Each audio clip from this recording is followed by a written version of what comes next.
Alright, so we got another week for Spider-Geddon. Last week wasn't that good. We had Spider-Geddon issue 3 come out last week, and, well, the card will be somewhere. But, this week, we got 2 books. Peter Parker and the Spectacular Spider-Man number 312, and Vault Spiders number 2. So, what I think? Meh. So let's start off with Peter Parker, the Spectacular Spider-Man 312. So, the story arc for this book is 311, 312, and 313. That is the Spider-Geddon event. Then after 313, which comes out next month in December, in January, we're getting Friendly Neighborhood Spider-Man number 1. So a new Spider-Man book. So we start off the issue, Morlun is trying to absorb Spider-Man, and then Miles Morales comes in, and they basically... They fight around, and Miles distracts Morlun, and then Peter gets away with J. Jonah Jameson. But Morlun can track Peter Parker. So Morlun and Spider-Man, basically it's Morlun finds Spider-Man, Spider-Man starts to lose, then escapes. Morlun finds Spider-Man, then Spider-Man starts to lose and then escapes. Rinse and repeat, basically. And Spider-Man tells Miles, he's like, Miles, honestly, it would be better if you weren't here right now. Spider-Man actually makes like a bomb, throws it into a building, and he tells Miles to turn the gas on, the building explodes, but obviously Morlun's not down for the count for that. Also, I should mention, they are in the Central Park Zoo, and they go into this one room. Spider-Man says, Miles, just get the hell out of here. I can take care of this myself. I got a bunch of tranquilizers here. Hopefully we can take out Morlun, or I can take out Morlun. And then Miles goes into a portal, and then I guess, you know, that's where Spider-Geddon, the actual Spider-Geddon book picks up. And J. Jonah Jameson essentially called the SWAT team and said, yeah, Spider-Man needs our help in Central Park.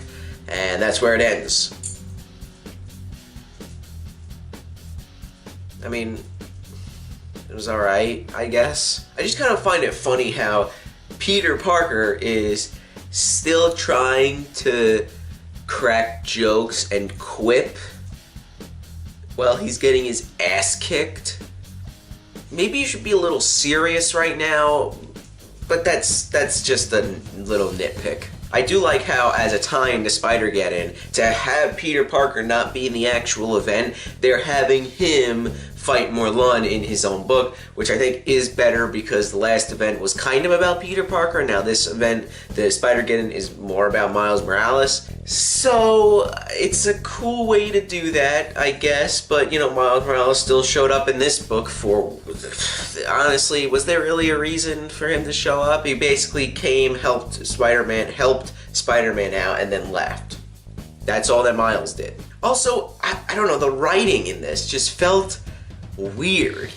And I didn't get this feeling from the last issue, but for whatever reason, the writing in this issue just felt weird to me. Now with that said, the art was great. Great. Just like the last issue. This art is really, really good. It's really good here. I love this art. So yeah, Peter Parker, the Spectacular Spider-Man 312, it was alright, but not that good as a tie-in to Spider-Geddon. Whatever. We have one more issue, and then we get Friendly Neighborhood Spider-Man, which I might review, and I might pick that up. I don't know yet. So now we have Vault of Spiders number 2, and the first issue had 4 stories, and one of them was really good. The other 3 were kind of crappy, except for the Japanese Spider-Man one with Leopard, and that was okay, but that wasn't the best one. The Savage Spider-Man, and that was the best one. This has 2 good stories and 1 story. So we have a little prologue, and we see Karn is trying to also recruit more Spider-Men, which I thought Edge of Spider-Geddon was supposed to be about that, but no, that's, I guess, in Vault of Spiders, which, you know what, I have to say though, this is a cool way to introduce new spiders and reintroduce spiders, I guess. Because I don't remember, I don't know if we saw Spiders-Man in Spider-Verse or before this.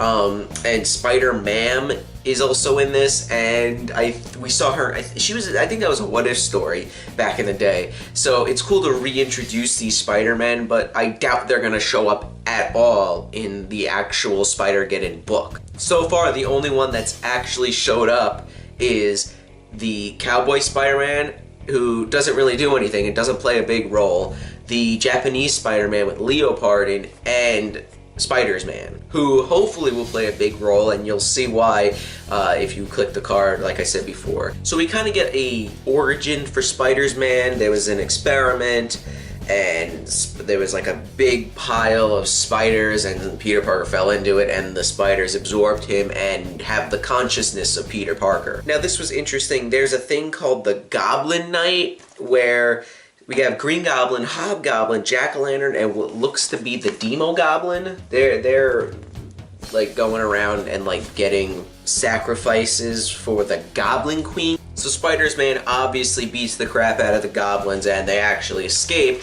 and Gwen Stacy's like, we can help you, Peter, we can help you. He's like, no, I'm a monster. And then he leaves, and well, Spider-Man no more right there, and now he's not Spider's Man, I guess, even though he shows up in Spider-Geddon. Is this before or after Spider-Geddon? Who knows? Then we get Spider-Mam, who fights the Vulture, and it's basically, that's Aunt May as Spider-Mam, and Uncle Ben is alive, and Peter Parker and Uncle Ben basically like help her out fighting crime, I guess. They're kind of, Uncle Ben and Peter Parker are kind of like her oracle, and she eventually defeats Vulture. That was her whole story. Then we get an interesting one.